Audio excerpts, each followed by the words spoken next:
seenaa Nabi Muhammad sallallahu alayhi wasallam. Har'a kutaa tokkoffaa kana keessatti seenaa Nabi Muhammad dhaloota isaanii dura maal akka ture inshallah wajjin ilaallaa. Seenaa isaanii namni beekuu barbaadan nu hordofaa dhaggeeffadha.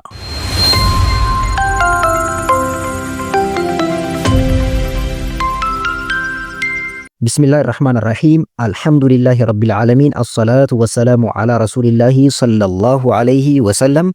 سينا أرجي الدنيا سينا على المنما سينا نبي محمد صلى الله عليه وسلم برنوتا كان كيستي إلى لا جرا جلقبا سينا إساني لالوتا إساني دورا وانتا توري بيكون ماليف برباتي سيو كان جت انتاي حيون نمال جراني لن تدرك قيمة النور إلا إذا عرفت الظلام.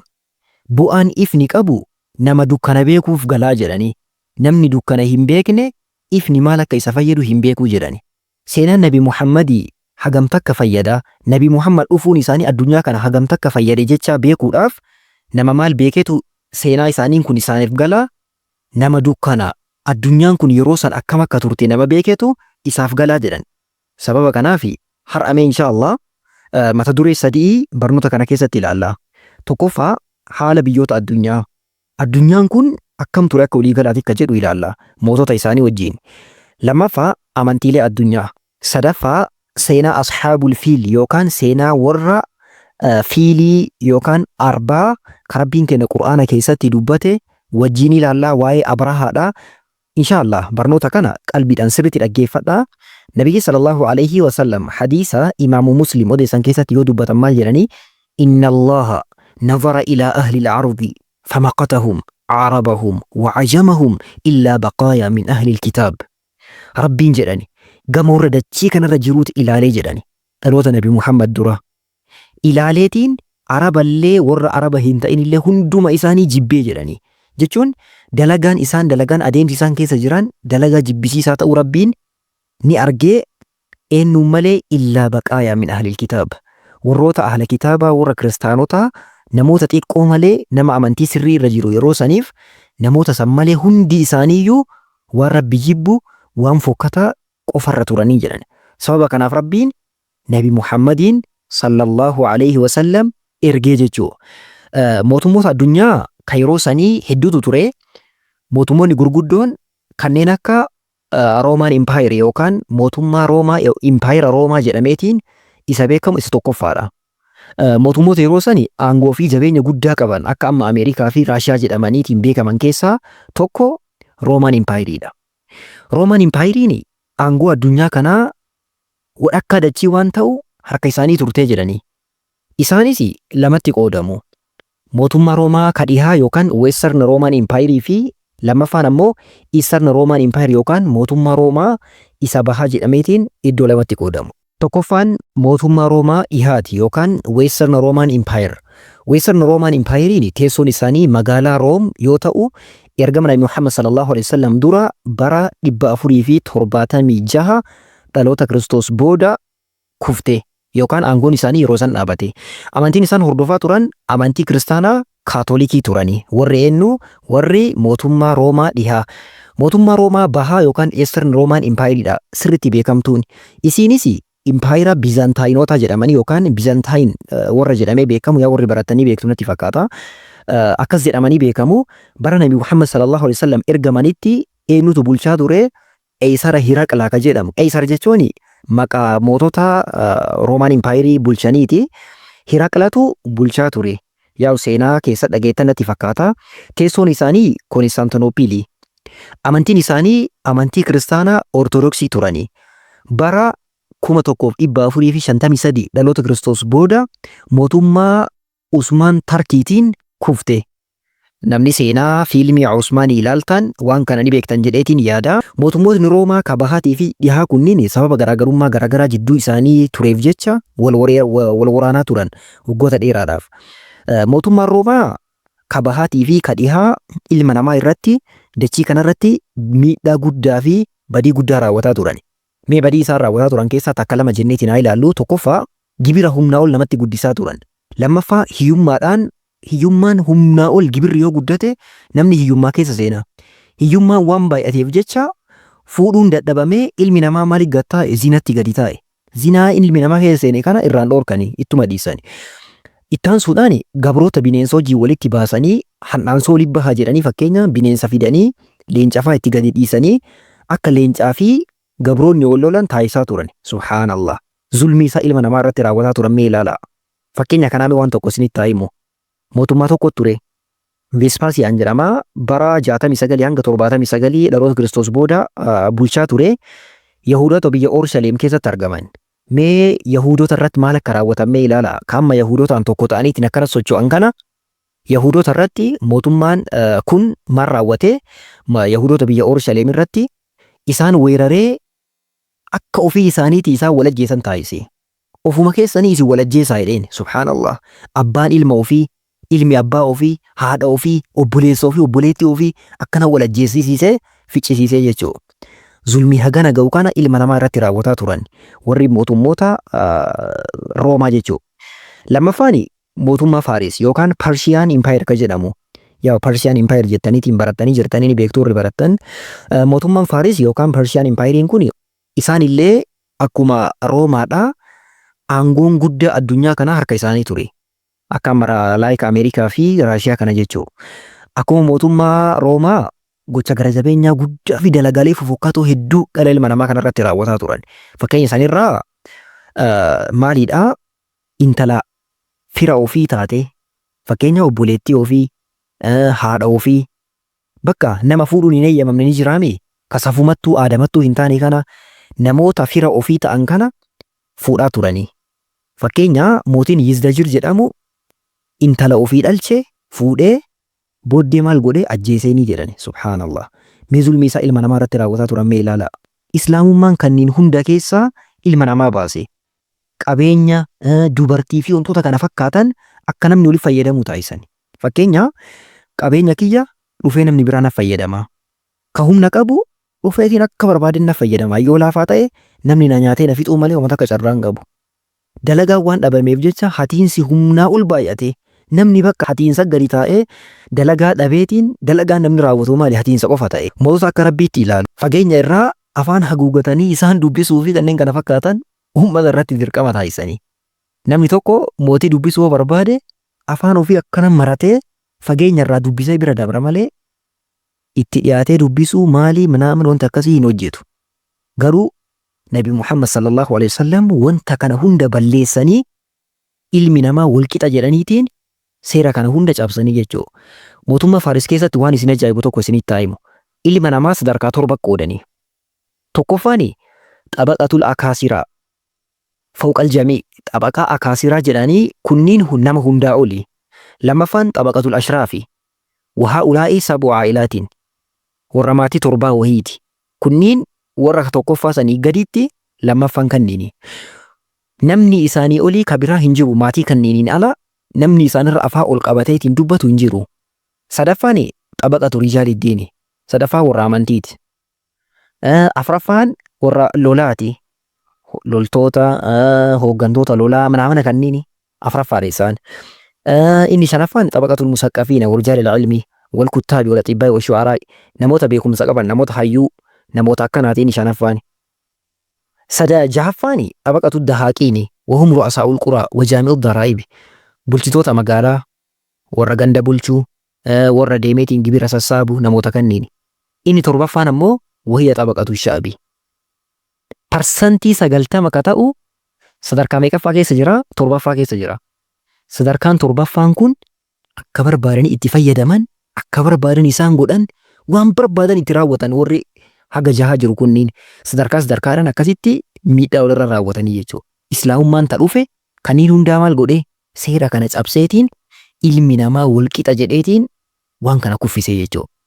Rabbiin dukkanaa gana ga'u keessaa nu baase. Alhamdulillahi rabbil alamin.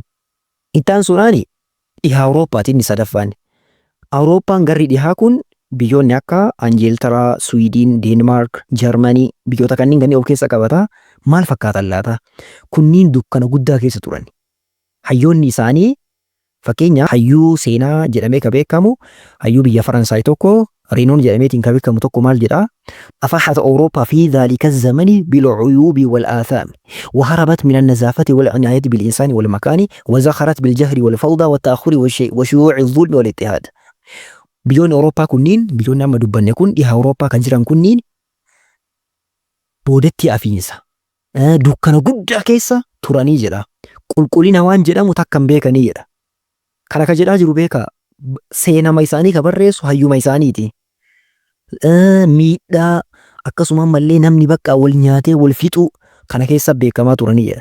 Beekumsi isaan keessa fagaatu irraa kaama beekumsa islaamummaa irraa barataniitiin akkana musliimota nyaatan kana beekumsi isaan keessatti duubatti hafuu irraa waan beekumsa jedhamutti takka hin yaaddahan nama beekumsa qabu ammoo itti qoosanii jedha. Nama beekumsa qabu itti qoosani. Sunuu yoo argame innuun jiruufuu yoo argame itti qoosanii akkasii ummata hagana boodatti hafaa turanii jechuu subhaanallah. Inni afraffaani mootummoota addunyaa keessaa Misri.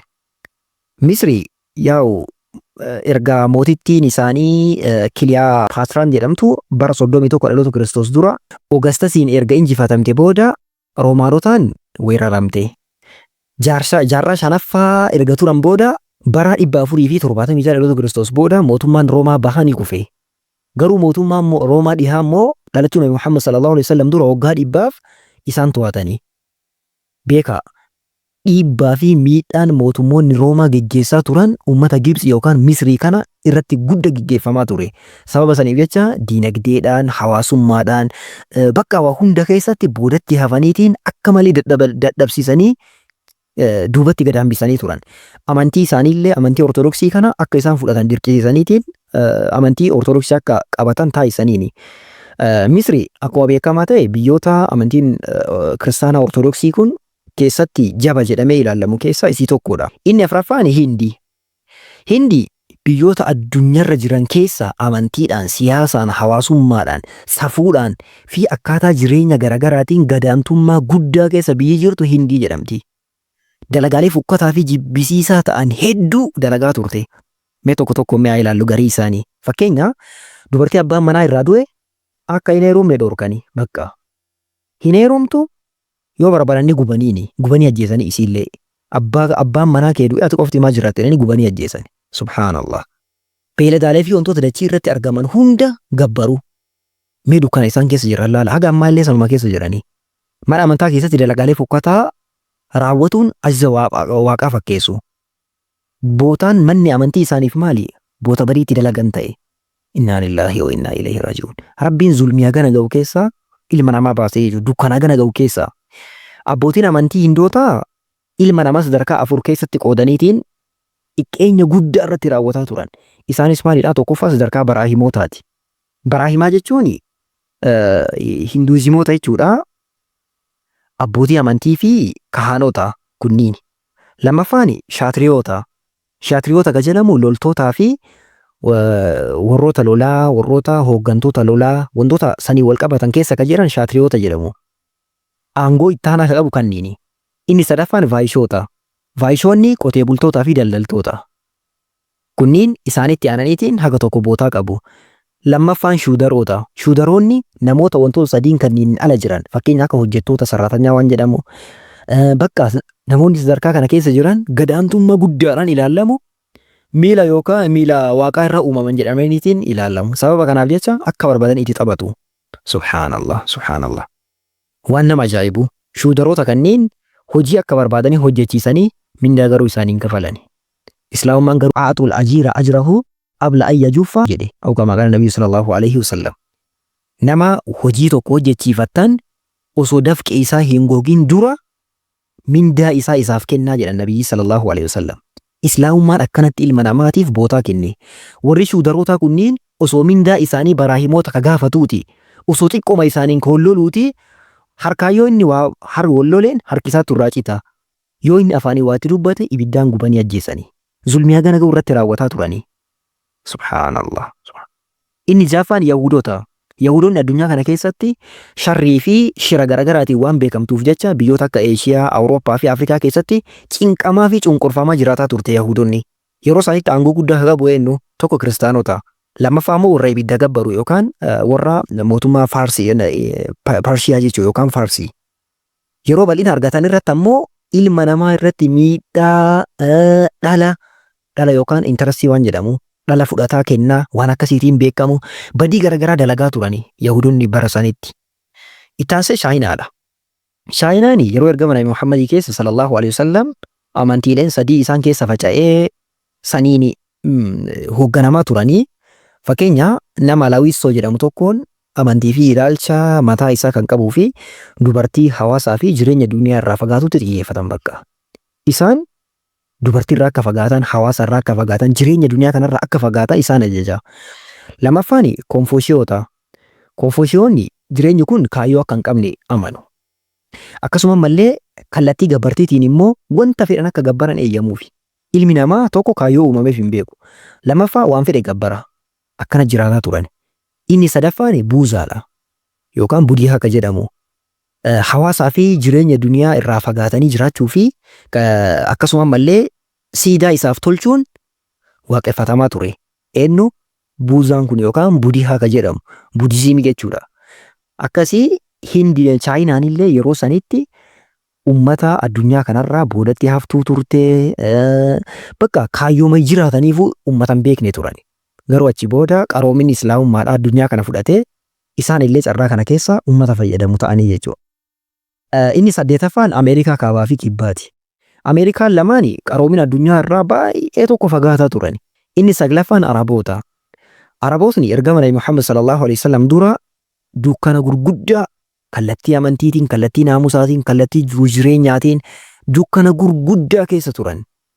Hamba Nabi Ibraahimiitii, Nabi Ismaa'iliitiin rabbii tokko chagaan beekan ta'anis garuu rabbitti wantoota biroo dabaluudhaan waaqeffataa turanii. Kunillee eessaa dhufe nama Amri ibn Luhayya jedhamu. Namichi kun nama arjummaa fi ulfina qabuudha. Nama beekamaa waan tureef jecha beekamtii isaa kanatti fayyadamee biyya Shaamirraa naannoo Sooriyaa kana jechuudha. Garas deemeetiin waan akkana gabbaramu argee fuudhee biyyatti hin gale. Nabiyyi sallallahu alaihi wasallam maal jedhanii rabbii gaditti gabbaramu kakaraa godhe namicha kanaa jedhan.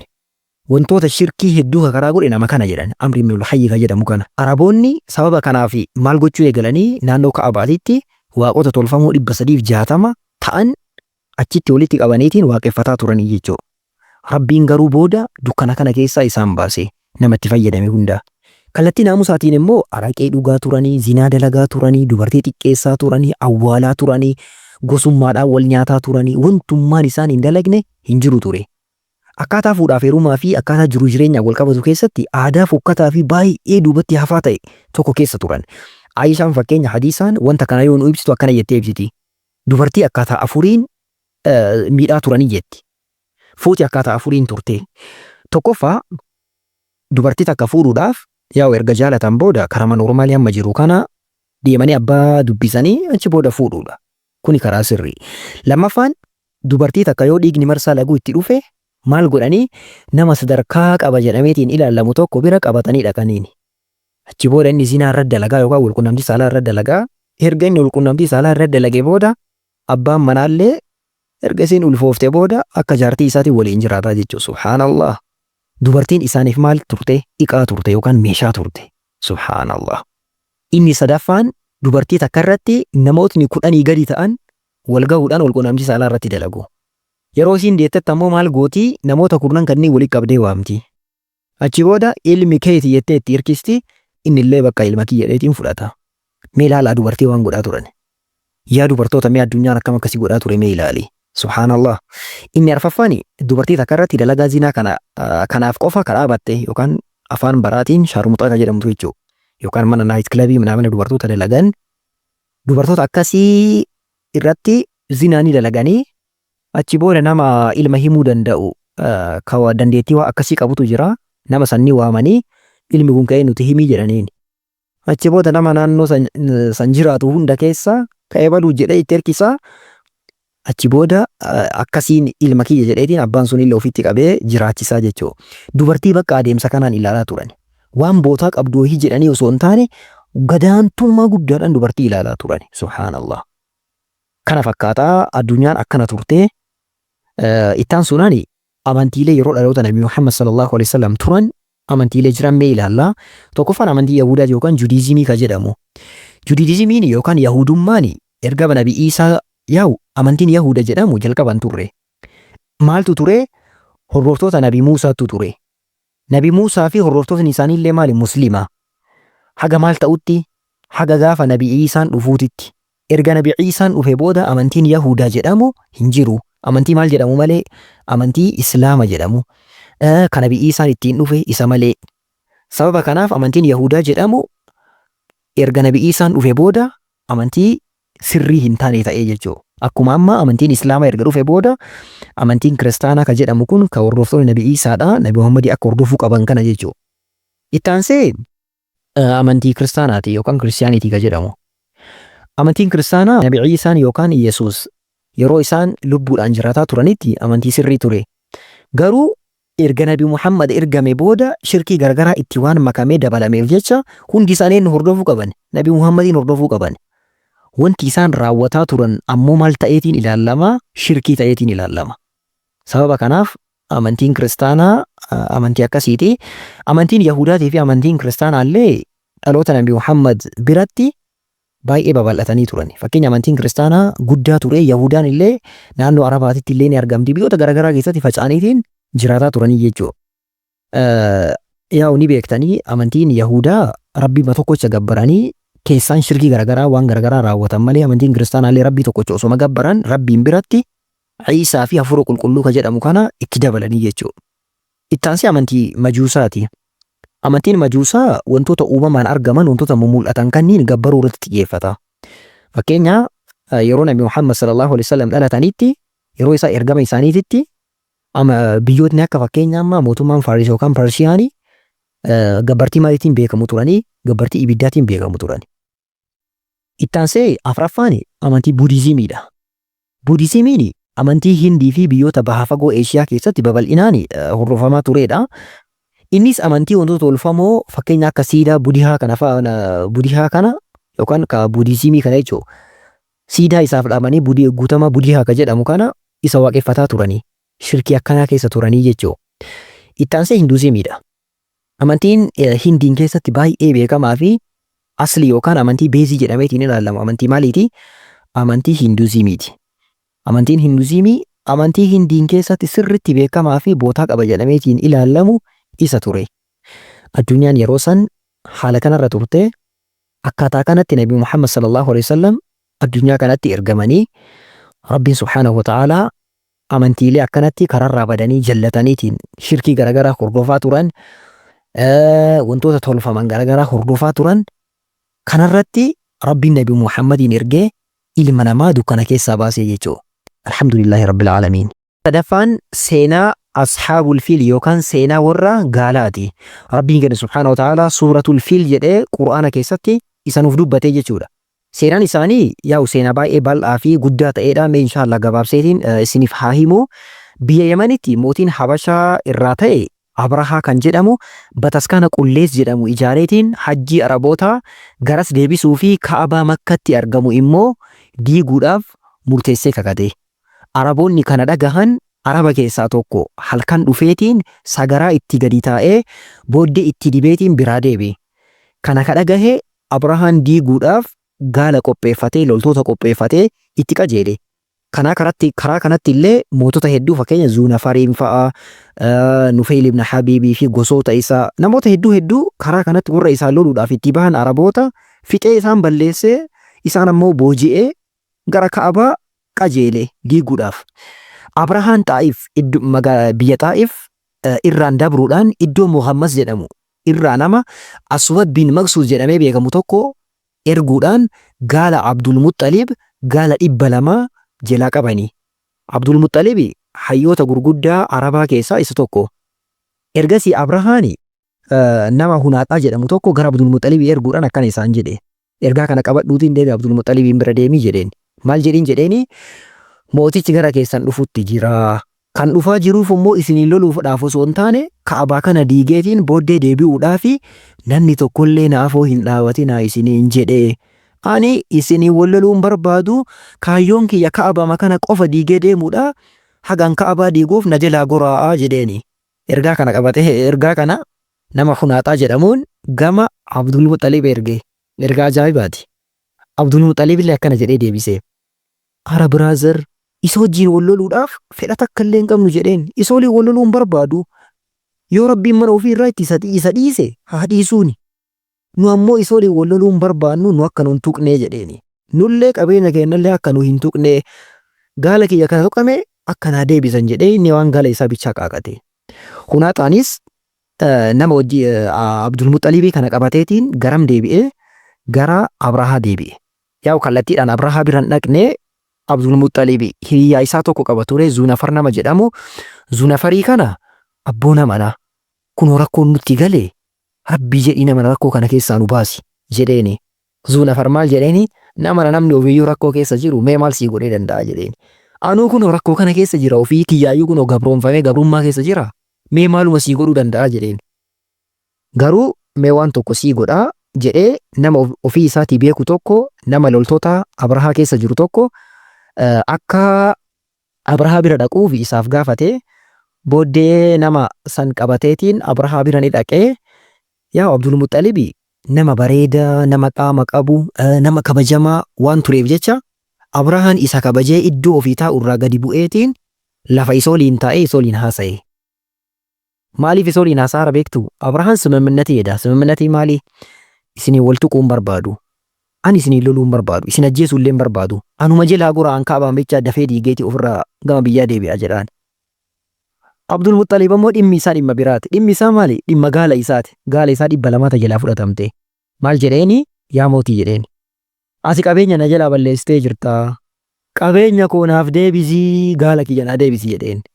Abrahaan illee aaree itti dhagaame jechi kun nama na yoo si argu baay'ee si dinqiifadhee si kabajee iddoo ofii taa'u irraa si jalaa ka'e jedheeni.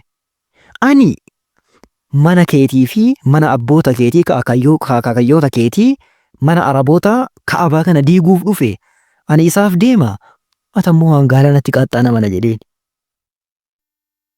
Booddee bakka Abrahaan dhimma kanaan aaree Abdul Muxalib ammoo kaayyoon isaa kaayyoo biraati. Booddee abbaa kiyya dhagaye jedheen. Gaalli kiyya ana bichaa qabdii jedheen ana qofa qabdii. Manni kun ammoo rabbiin qaba jedheen. Rabbi mana ofiirraa hin deebifata. Gaala kiyya ammoo anatu irraa deeffata. Sababa kanaaf an gaala kiyya dhimma gaala kiyyaatiif dhufee jedheen. Garuu Abrahaam maal jedha Abdul Muxalib maal jedheetiin kadhataa ture du'aa'ii laahumma yaa Allah yaa Rabbi innal mar'a yamna'u rahlahu. Namni qabeenya ofii meeshaa ofii tikfata famna hilaalak. Atammoo qabeenya kee yaa Rabbi tikfadhu. Kaabaa kee yaa Rabbi tikfadhu.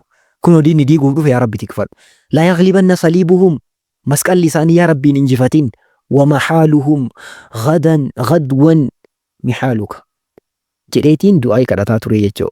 Akkasii booddee iddoo Muhammas jedhamurraa Abrahaan qophii hunda xumuratee Ka'abaa diiguudhaaf itti qajeelee yeroo inni gaala gara Ka'abaas qajeelchu gaalli gara Ka'abaan deemu.